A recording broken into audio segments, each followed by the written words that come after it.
ಸಚಿವ ಸಂಪುಟ ವಿಸ್ತರಣೆಯಲ್ಲಿ ಮೀನುಗಾರರ ಮುಖಂಡ ಶಾಸಕ ಮಂಕಾಳ ವೈದ್ಯರಿಗೆ ಅನ್ಯಾಯ.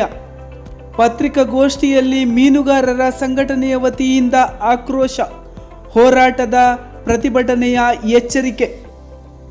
ಕಾಂಗ್ರೆಸ್ ಸಚಿವ ಸಂಪುಟ ವಿಸ್ತರಣೆಯಲ್ಲಿ ಮಾಜಿ ಸಚಿವ ಹಾಗೂ ಭಟ್ಕಳ ಹೊನ್ನಾವರ ಕ್ಷೇತ್ರದ ಶಾಸಕ ಮಂಕಾಳ ವೈದ್ಯರ ಹೆಸರನ್ನು ಕೊನೆ ಕ್ಷಣದಲ್ಲಿ ಕೈಬಿಟ್ಟಿರುವುದು ಉತ್ತರ ಕನ್ನಡದಲ್ಲಿ ತೀವ್ರ ಅಸಮಾಧಾನಕ್ಕೆ ಕಾರಣವಾಗಿದೆ. ಈ ನಿರ್ಧಾರವನ್ನು ಖಂಡಿಸಿ ಇಂದು ಭಟ್ಕಳ ಮೀನುಗಾರರು ಹಾಗೂ ವಿವಿಧ ಮೀನುಗಾರಿಕೆ ಸಂಘ ಸಂಸ್ಥೆಗಳ ಪದಾಧಿಕಾರಿಗಳು ಪತ್ರಿಕಾಗೋಷ್ಠಿಯನ್ನು ನಡೆಸಿ ಕಾಂಗ್ರೆಸ್ ಹೈಕಮಾಂಡ್ ವಿರುದ್ಧ ತೀವ್ರ ಆಕ್ರೋಶವನ್ನು ವ್ಯಕ್ತಪಡಿಸಿದ್ದಾರೆ. ಮಾಜಿ ಸಚಿವ ಹಾಗೂ ಭಟ್ಕಳ ಹೊನ್ನಾವರ ಕ್ಷೇತ್ರದ ಶಾಸಕ ಮಂಕಾಳ ವೈದ್ಯರಿಗೆ ಸಚಿವ ಸ್ಥಾನ ಕೈತಪ್ಪಿದ ವಿಚಾರ ಇದೀಗ ರಾಜಕೀಯ ವಲಯದಲ್ಲಿ ಹೊಸ ಚರ್ಚೆಗೆ ಗ್ರಾಸವಾಗಿದೆ. ಇಂದು ಭಟ್ಕಳದಲ್ಲಿ ನಡೆದ ಪತ್ರಿಕಾಗೋಷ್ಠಿಯಲ್ಲಿ ಮೀನುಗಾರರು, ಮೀನುಗಾರಿಕೆ ಸಹಕಾರಿ ಸಂಘಗಳ ಪದಾಧಿಕಾರಿಗಳು ಹಾಗೂ ಮೀನುಗಾರ ಸಮಾಜದ ಮುಖಂಡರು ಕಾಂಗ್ರೆಸ್ ಹೈಕಮಾಂಡ್ ನಿರ್ಧಾರವನ್ನು ತೀವ್ರವಾಗಿ ಖಂಡಿಸಿದರು.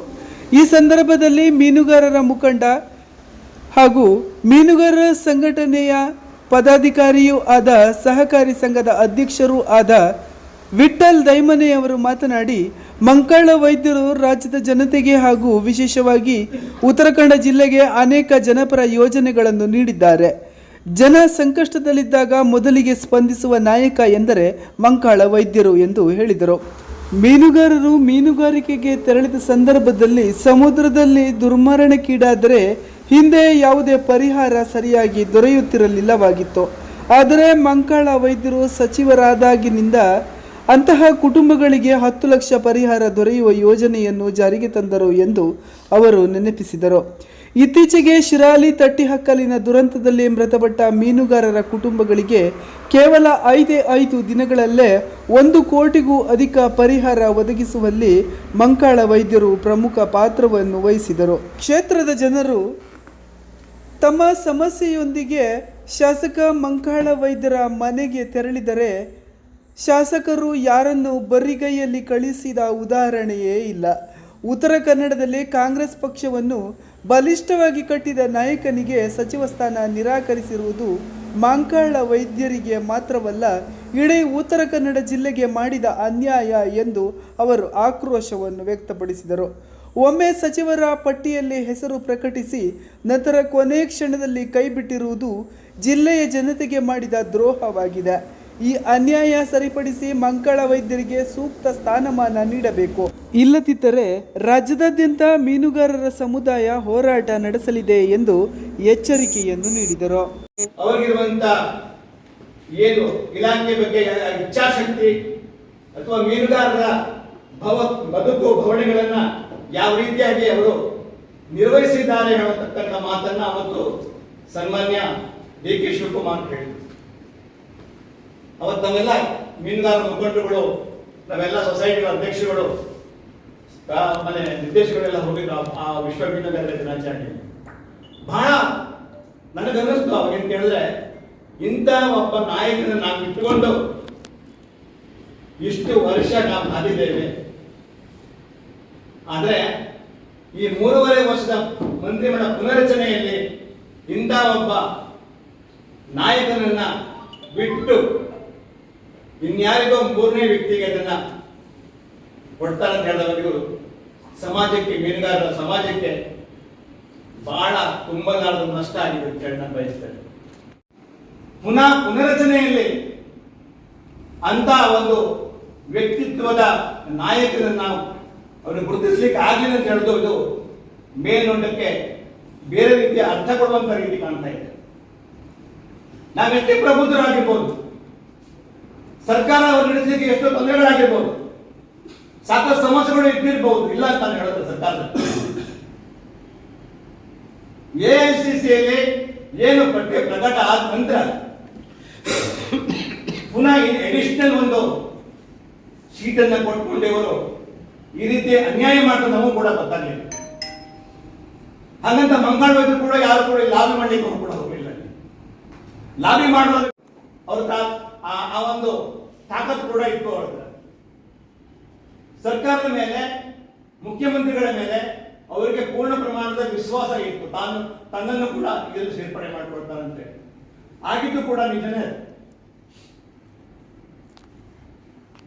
ಅವರ ಅಭಿವೃದ್ಧಿ ನಾಗಲೋಟದಲ್ಲಿತ್ತು. ಕ್ಷಿಪ್ರ ಸಮಾಜಕ್ಕೆ ಬಹಳ ಅನುಕೂಲ ಆಯಿತು. ಎಷ್ಟೋ ಅಧಿಕಾರಿಗಳ ಹಿಂದೆ, ಎಷ್ಟೋ ರಾಜಕಾರಣಿಗಳ ಹಿಂದೆ, ಎಷ್ಟೋ MLಗಳ ಹಿಂದೆ ಈ ಸಮಾಜ ಅವ್ರನ್ನ ಪ್ರಯತ್ನ ಮಾಡ್ತಾ ಇತ್ತು. ಇಲ್ಲಿವರೆಗೂ ಆಗಲ್ಲ ಆ ಕೆಲಸ. ಯಾಕೆ ಅವ್ರಿಗೂ ಸಮಾಧಾನ ಆಗಲಿ? 6 ಲಕ್ಷ ರೂಪಾಯಿ ಎಲ್ಲರಿಗೂ ಸಮಾಧಾನ ಆಗಲಿ. ಉದಾಹರಣೆ, ಒಬ್ಬ ರೈತ ಹತ್ತೋದ್ರೆ ಆಗಿನ ಸಂದರ್ಭದಲ್ಲಿ 5 ಲಕ್ಷ 10 ಲಕ್ಷ ಕೊಡ್ತಾ ಇದ್ರು.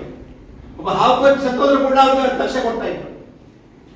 ಆದ್ರೆ ಮೀನುಗಾರ ಸತ್ತೋದ್ರೆ ಅವರಿಗೆ ಯಾರನ್ನೂ ದಿಕ್ಕು ದಿಶೆ ಇದ್ದಂತ ಆ ಫ್ಯಾಮಿಲಿಯನ್ನ, ಅವರು ಆ ಕುಟುಂಬವನ್ನ ಬಹಳ ಹಿಂದಿನಿಂದ ನೋಡ್ಕೊಳ್ತಾ ಇದ್ರು. ಅದನ್ನ ಮುರುಡೇಶ್ವರದ 2ನೇ ಮೀನುಗಾರಿಕೆ ವಿಶ್ವವಿದ್ಯಾಲಯ ಮುರುಡೇಶ್ವರದಲ್ಲಿ ಅಲ್ಲೇ ಘೋಷಣೆ ಮಾಡಿದ್ರು. ಇದೇ ಉಪಮುಖ್ಯಮಂತ್ರಿಗಳು ಅದನ್ನ 10 ಲಕ್ಷಕ್ಕೆ ಮೇಲ್ದರ್ಜೆ ಮಾಡ್ತೇವೆ ಅಂತ ಹೇಳುವಂತ ಆಶ್ವಾಸನೆ ಕೊಟ್ಟು ಅದನ್ನು ಕಾರ್ಯಗತಗೊಳಿಸಿದ್ರು. ಇದು ಕೂಡ ಸರ್ಕಾರಕ್ಕೆ ಅಭಿನಂದನೆ ಸಲ್ಲಿಸಬೇಕಾಗ್ತದೆ, ಮಂಗಳೂರು ತಿರುಗಾಬಂದಿಯನ್ನು ಸಲ್ಲಿಸಬೇಕಾಗ್ತದೆ. ಇದು ಸಣ್ಣ ವಿಷಯ ಅಲ್ಲ. ಇದು ಇನ್ನೊಂದು ಕಡೆ ನಿಮ್ಗೆ ಹೇಳ್ಬೋದು, ಚಿಪ್ಪಿ ದುರಂತ ಆಯ್ತು. ಸರ್ಕಾರ 5 ಲಕ್ಷ ಘೋಷಣೆ ಮಾಡಿತು, ಆದ್ರೆ ಮಂಗಳೂರಿಗೆ ಸಮಾಧಾನ ಆಗಿಲ್ಲ. ಅವರು ಅದನ್ನ ಸರ್ಕಾರದ ಜೊತೆಗೆ ತನ್ನ ಇಲಾಖೆಯಲ್ಲಿ ಇರ್ತಕ್ಕಂಥ ಏನು ಕೊಡಬೇಕಾಗಿತ್ತು 10 ಲಕ್ಷ, ಅದನ್ನು ಕೂಡ ಅವರಿಗೆ ಕೊಟ್ಟು ತುಂಬಾ ಆ ಕುಟುಂಬಕ್ಕೆ ಕಣ್ಣೀರು ಒರೆಸುವಂತ ಕೆಲಸವನ್ನ ಮಾಡಿದ್ರು. ಇದೆಲ್ಲ ಇತಿಹಾಸ. ಮಂಗಳೂರು ಒಂದು ಸಾಧನೆ ಇಷ್ಟೇ ಅಲ್ಲ, ಇಷ್ಟಕ್ಕೆ ಮುಗಿದಿಲ್ಲ. ಹೇಳಿದ್ರೆ ಸಾಕಷ್ಟುಗಳಿದೆ, ಸಾಕಷ್ಟು ವಿಷಯಗಳನ್ನು ಹೇಳ್ಬೋದು. ಹಾಗಂತ ಆ ಜನಪರ ಕಾಳ್ದಿರುವಂತಹ ವ್ಯಕ್ತಿಯನ್ನು ಈ ರೀತಿ ಅವಮಾನ ಮಾಡಿ ಅವರನ್ನ ಈ ರೀತಿಯಲ್ಲಿ ಅವ್ರನ್ನ ಸರ್ಕಾರ ನೋಡ್ಕೊಂಡು ನಡೆದವಾಗ ಇಡೀ ಕರ್ನಾಟಕ ರಾಜ್ಯದ ಎಲ್ಲ ಮೀನುಗಾರರನ್ನ ಖಂಡಿಸ್ತಾ ಇದ್ದಾರೆ. ನಾನು ನೋಡಿದೆ, ದಕ್ಷಿಣ ಕನ್ನಡ ಖಂಡಿಸ್ತಾರೆ, ಹಾವೇರಿ ಖಂಡಿಸ್ತಾ ಇದ್ದಾರೆ. ನಾವು ಇವತ್ತು ಇದು ಮಾಡ್ತಾ ಇದ್ದೇವೆ, ನಮ್ಮ ಸುದ್ದಿಗೋಷ್ಠಿ ಮಟ್ಟ ತಮ್ಮನ್ನ ತಪ್ಪಿಚಾರ ಕೊಡ್ತಾ ಇದ್ದೇವೆ. ಯಾಕೆ ಹೀಗಾಗ್ತಾ ಇದೆ? ಮೀನುಗಾರರ ಬಗ್ಗೆ ಕಾಳಜಿನೇ ಇಲ್ವಾ ಈ ಸರ್ಕಾರಕ್ಕೆ?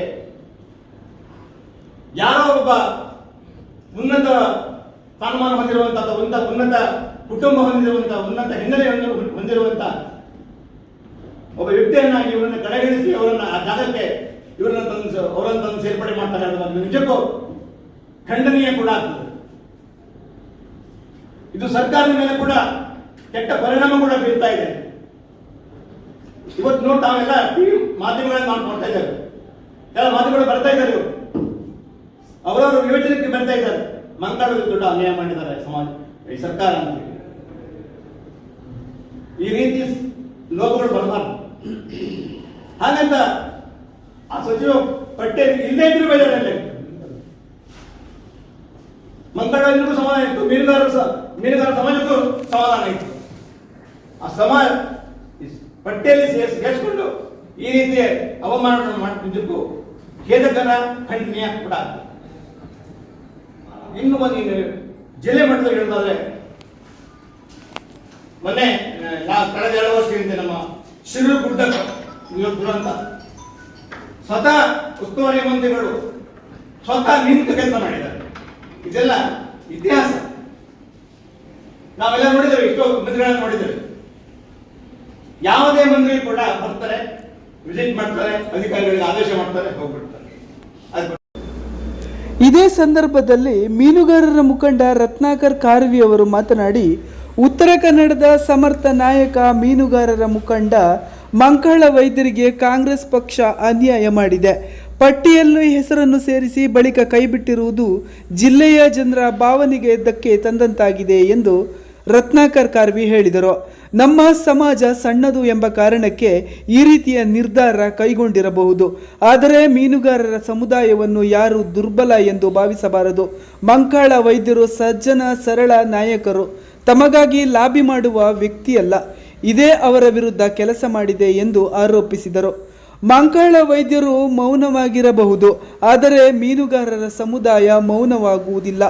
ಅವರಿಗೆ ನ್ಯಾಯಯುತ ಸ್ಥಾನಮಾನ ನೀಡದಿದ್ದರೆ ರಾಜ್ಯದಾದ್ಯಂತ ಪ್ರತಿಭಟನೆ ನಡೆಸಲಾಗುವುದು ಎಂದು ಕಾಂಗ್ರೆಸ್ ಸರ್ಕಾರಕ್ಕೆ ಎಚ್ಚರಿಕೆ ನೀಡಿದರು. ಅವರು ದೇಶದಿಂದ ಬಂದ ಪಟ್ಟಿಯಲ್ಲಿ ಅವರ ಹೆಸರಿತ್ತು, ಆದರೆ ಕೆಲವೇ ಗಂಟೆಗಳಲ್ಲಿ ಆ ಹೆಸರು ಮಾಯವಾಗಿದೆ. ಇದರಿಂದ ಬಹಳ ಮೀನುಗಾರರು ಬೇಸತ್ತಿದ್ದಾರೆ. ಇದಕ್ಕೆ ಸನ್ಮಾನ್ಯ ಮುಖ್ಯಮಂತ್ರಿಗಳು ಪರ್ಯಾಯ ವ್ಯವಸ್ಥೆಯನ್ನು ಮಾಡಿ ಪುನಃ ಒಬ್ಬ ಮೀನುಗಾರರ ಮುಖಂಡ, ಯುವ ನಾಯಕ, ಬಡವರ ಬಂಧು ದಿನಗಳು ತಪ್ಪಾಗಲಿಲ್ಲ. ಎಲ್ಲ ಮೀನುಗಾರಿಕೆಯ ಯಾವ ಸೌಲಭ್ಯಗಳಿದ್ರು ಸರ್ಕಾರದಿಂದ ನೇರವಾಗಿ ಜಿಲ್ಲಾಡಳಿತಕ್ಕೆ ಬಂದು ಜಿಲ್ಲಾಡಳಿತ ಮನೆ ಬಾಗಿಲಿಗೆ ಬರುವಂತ ವ್ಯವಸ್ಥೆ ಮಾಡಿದಂತ ಒಬ್ಬ ಧೀಮಂತ ನಾಯಕ. ಇಂತಹ ನಾಯಕ ಈ ಸನ್ಮಾನ್ಯ ಡಿ.ಕೆ. ಶಿವಕುಮಾರ್ ಸಾಹೇಬರ ಸಂಪುಟದಲ್ಲಿ ಇರಬೇಕೆಂಬುದು ನಮ್ಮ ಒತ್ತಾಯಿಸಿ ಅದಕ್ಕಾಗಿ ನಾವು ಖಂಡನೆ ಮಾಡ್ತಾ ಇದ್ದೇವೆ. ಇನ್ನು ಅವಕಾಶ ಸಿಕ್ಕಿದ್ರೆ ಸನ್ಮಾನ್ಯ ಒಬ್ಬ ಯುವಕರನ್ನು ತಮ್ಮ ಮಂತ್ರಿಮಂಡಲದಲ್ಲಿ ಒಬ್ಬ ಮೀನು ಮಂತ್ರಿಯನ್ನ ಮಾಡಬೇಕೆಂದು ಅವರು ಇಡೀ ರಾಜ್ಯಾದ್ಯಂತ ಎಲ್ಲ ಮೀನುಗಾರರ ಒಕ್ಕರೆಲ್ಲ ವಿನಂತಿಯಾಗಿದೆ. ಹಾಗೂ ಉತ್ತರ ಕನ್ನಡ ಒಂದು ಸಣ್ಣ, ಈಗಾಗಲೇ ನಮ್ಮ ವಿಠಲದೇವ ಹೇಳಿದಾಗೆ ದಕ್ಷಿಣ ಕನ್ನಡ ಮತ್ತು ಉತ್ತರ ಕನ್ನಡ ಹೋಲಿಸಿದಾಗ ನಾವು ಬಹಳ ಹಿಂದುಳಿದೆವು. ಅದಕ್ಕಾಗಿ ನಮ್ಮೊಂದಿಗೆ ಸತತವಾಗಿ ಸಂಪರ್ಕದಲ್ಲಿದ್ದು ಉತ್ತರ ಕನ್ನಡದ ಅಭಿವೃದ್ಧಿಗಾಗಿ ಹಲವಾರು ಕಾರ್ಯಕ್ರಮ ಮಾಡಿದಂತಹ ಧೀಮಂತ ನಾಯಕ ಸನ್ಮಾನ್ಯ ಶ್ರೀ ಮಂಕಾಳವರಿಗೆ ತಮ್ಮ ಸಚಿವ ಸಂಪುಟದಲ್ಲಿ ಸೇರಿಸಿಕೊಳ್ಬೇಕೆಂದ ಮುಖ್ಯಮಂತ್ರಿಯವರ ಇನ್ನೊಮ್ಮೆ ವಿನಂತಿಸುತ್ತಾ ಈ ನಮ್ಮ ಪತ್ರಿಕಾಗೋಷ್ಠಿಗೆ ಎಲ್ಲರನ್ನು ಕರೆದಕ್ಕೆ ತಮ್ಮನ್ನೆಲ್ಲರೂ ಬಂಧಿಸುತ್ತಾ ಒಂದೆರಡು ಮಾತು. ಈ ಪತ್ರಿಕಾಗೋಷ್ಠಿಯಲ್ಲಿ ಮೊಗೇರ್ ಸಮಾಜದ ಅಧ್ಯಕ್ಷ ಭಾಸ್ಕರ್ ಮೊಗೇರ್, ಜಟ್ಕಾ ಮೊಗೇರ್ ಸೇರಿದಂತೆ ವಿವಿಧ ಮೀನುಗಾರ ಸಂಘಟನೆಗಳ ಪದಾಧಿಕಾರಿಗಳು, ಸಮಾಜದ ಮುಖಂಡರು ಉಪಸ್ಥಿತರಿದ್ದರು. ಮಂಕಳ ವೈದ್ಯರಿಗೆ ನ್ಯಾಯ ದೊರಕಿಸಬೇಕೆಂದು ಒತ್ತಾಯಿಸಿದರು.